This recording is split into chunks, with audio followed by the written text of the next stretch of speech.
Outputnya nanti saya akan mengampu 3 mata kuliah, jadi kepemimpinan inovatif dan etika bisnis, kemudian strategi bisnis dan pemasaran digital, serta nanti bersama Dr. Wiwi, gitu ya, ada di Tekno Sociopreneurship. Nah, kira-kira seperti itu mungkin yang bisa saya sampaikan. Terima kasih. Eh, Mohon maaf jika mungkin ada eh, kurang atau mungkin salah dari apa yang saya sampaikan. Saya kembalikan ke Mbak Rania. Terima kasih Mbak Rania. Assalamualaikum warahmatullahi wabarakatuh. Saya mohon izin pakai HP nggih. PC saya terus Zoom-nya sama yang disampaikan oleh Prof. Hana Catur, Bu Dr. Sofela dan Pak Iza. Saya dari Prodi Teknik Industri. Untuk eh, roadmap penelitian saya itu terkait juga dengan mata kuliah yang pernah saya ajarkan karena saya biasanya masih di Prodi Teknik Industri ya. Jadi salah satu hal yang menjadi eh, puncak dari penelitian saya yaitu rekayasa kualitas dan sistem manufaktur, sehingga beberapa hal yang pernah saya lakukan untuk penelitian salah satunya adalah misalnya manajemen risiko di perusahaan manufaktur, kemudian untuk studi kasusnya ada yang di perusahaan, ada yang di UKM seperti itu. Kemudian yang kedua adalah terkait uh, manajemen risiko, kemudian ada juga terkait uh, kualitas pelayanan, karena saya juga mengampu mata kualitas pelayanan juga, tapi nanti di Prodi MIST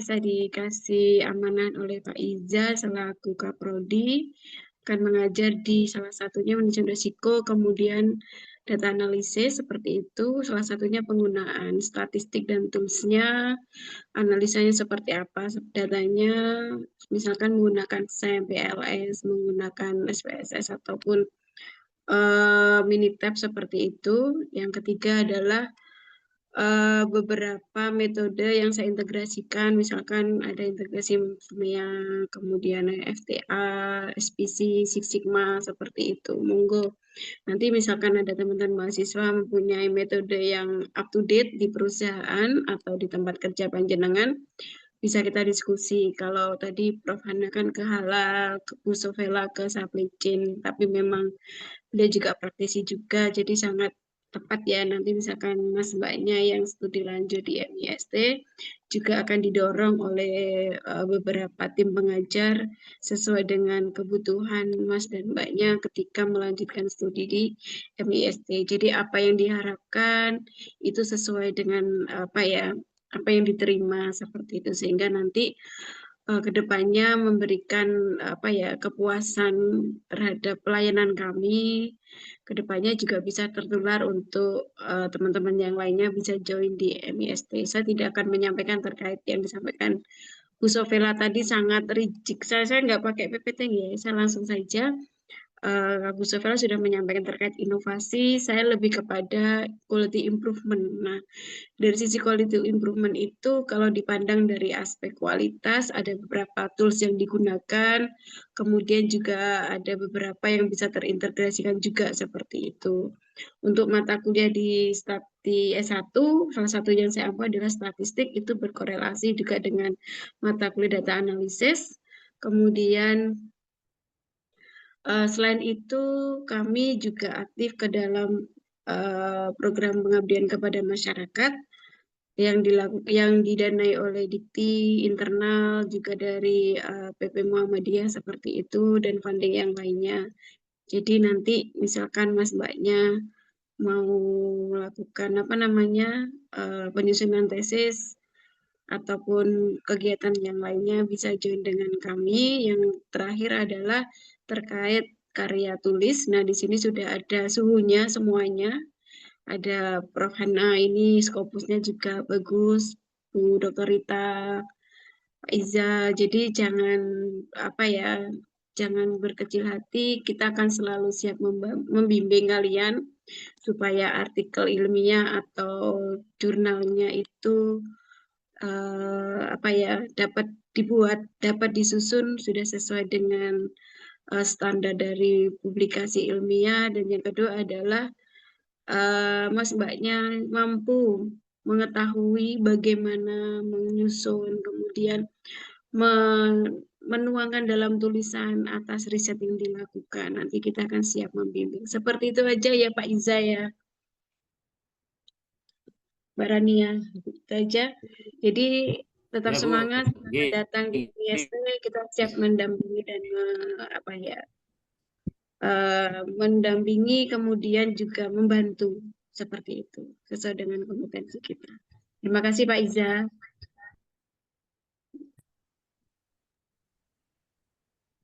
Baik, terima kasih Ibu Wiwi. Selanjutnya kami persilahkan Bapak Irwan Alnarus Kausar Eskom Mkom PhD. Kepada beliau kami persilahkan. Oke, itu suara saya jelas? Jelas, Mbak? Halo? Suara saya jelas? Jelas Pak, jelas. Oh, oke.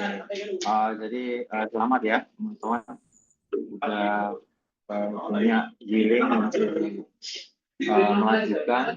melanjutkan studi ya. Saya apresiasi banget perjuangan untuk melanjutkan studi ini sangat tidak mudah. Saat teman-teman atau rekan-rekan teman-teman kita angkatan yang lain itu masih di dalam meniti karirnya, tapi teman-teman tidak memutuskan untuk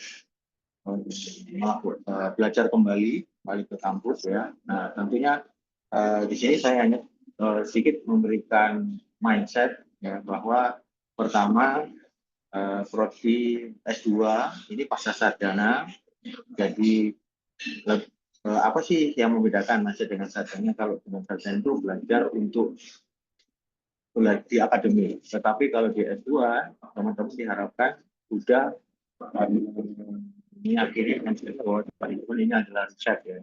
Nah, di mana nanti risetnya akan menjadi ilmu praktis di kantor atau di produk dari teman-teman. Kalau saya lebih senang nanti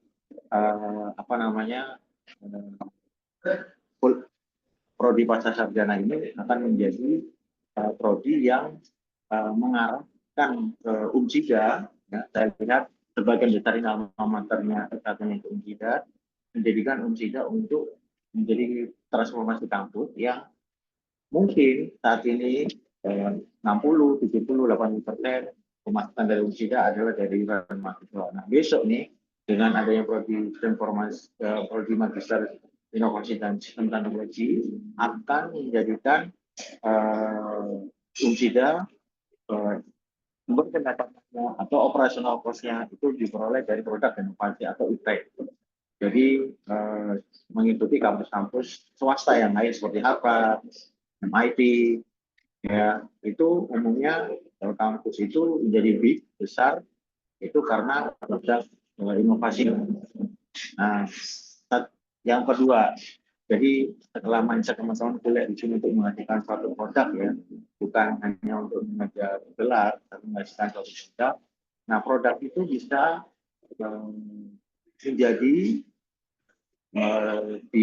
menjadi alat bantu rekan sekalian untuk efisiensi bisa di tempat kerja sekarang. Nah, tentunya income dari atau yang masuk dari prodi ini kita maklumi ada berbagai background, yaitu dari industri, kalau industri nanti akan bicara mungkin sesuai kapabilitas dengan Bapak Ibu yang dari industri, bicara supply chain, kemudian Pak Isa tadi renewable energy, kemudian kalau saya sendiri, bukan saya risetnya selain dari di bidang rekayasa perangkat lunak, kemudian sekarang juga menjadi advocate human centered design. Maka ada mata kuliah desain thinking, insya Allah itu nanti saya pegang. Design thinking ialah bagaimana teman-teman sebetulnya dengan framework ketika menghasilkan suatu produk dari teman-teman, rekan-rekan sekalian mahasiswa S2 ini yang sudah ada, ya kita akan implementasikan sesuai dengan pilihan alternatif, karena tidak ada namanya istilah sifar duet atau telur perak yang satu aplikasi atau satu framework yang bisa mengcover membuat suatu inovasi. Maka menurut saya disinilah kita ditutup. Dan yang ketiga ya, karena ini kita akademis, mungkin di S1 satu dua paper dalam 1 tahun ya. Kalau S2 ini biasanya dalam 1 bulan. Pengalaman saya dulu ketika sekolah master, minimal 1 bulan kita harus bedah paper, 1 bulan 1 paper. Sehingga ketika tiga semester, yaitu selama 18 bulan, paling nggak ada 18 paper yang memberikan rujukan. Karena biasanya jurnal internasional itu minimal 20 paper biasanya yang menjadi rujukan. Yaitu kita menjadi integrator, menjadi mengkombinasikan resep ini. Jadi kalau yang saya jadi ingat pesan profesor saya waktu itu, apa sih kalau kita S1, anggaplah di bidang kuliner dia akan belajar semua. Oh, cara masak telur seperti ini, cara masak mie seperti ini, cara memasak. Nah, kalau itu ini udah, oh, ketika mie-nya lebih kusuk. Ya, ada mie yang coba, ada mie yang odong. Kalau coba dari beras, udang itu dari tepung gandum misalnya. Nah, itu di spesifikasinya. Kalau udang, nah kalau S3 itu nanti membuat mie baru. Jadi kira-kira gambaran ya peningkatan sekolah. Nah, yang Bapak Ibu dosennya di sini, dan terlebih saya pribadi, kita yang bergelar dokter ini bukan berarti paling tahu segalanya. Saya ini Bapak Ibu dosen tidak, tetapi kita bersama-sama bertransformasi berdasarkan pengalaman yang Bapak Ibu dosen miliki. Alhamdulillah ada Bu Safel dari background praktisi. Kebetulan saya juga dulu sebelum jadi akademisi itu saya praktisi. Kemudian kita akan gunakan resources yang kita pelajari waktu sekolah S1, S2, S3, dan kemudian pengalaman 3. Dan saya melihat ada dulu ada talenta-talenta yang kalau dari informatika ini Pak Isa saya lihat talenta luar biasa yang kita berharap pengalamannya yang setelah antara lulusan sarjana kemudian di sekolah kembali ini dibagikan, kemudian ada transformasi yang menjadi suatu produk informasi. Jadi transformasi digital menjadi produk suatu informasi. Itu kalau teman-teman dari background informatika ya. Nah, melihat kebutuhan yang sekarang tidak bisa kita tidak yang namanya beradaptasi. Jadi terlebih sekarang AI, kemudian internet, bahkan sekarang salah satu riset saya adalah quantum computing. Itu mau bicara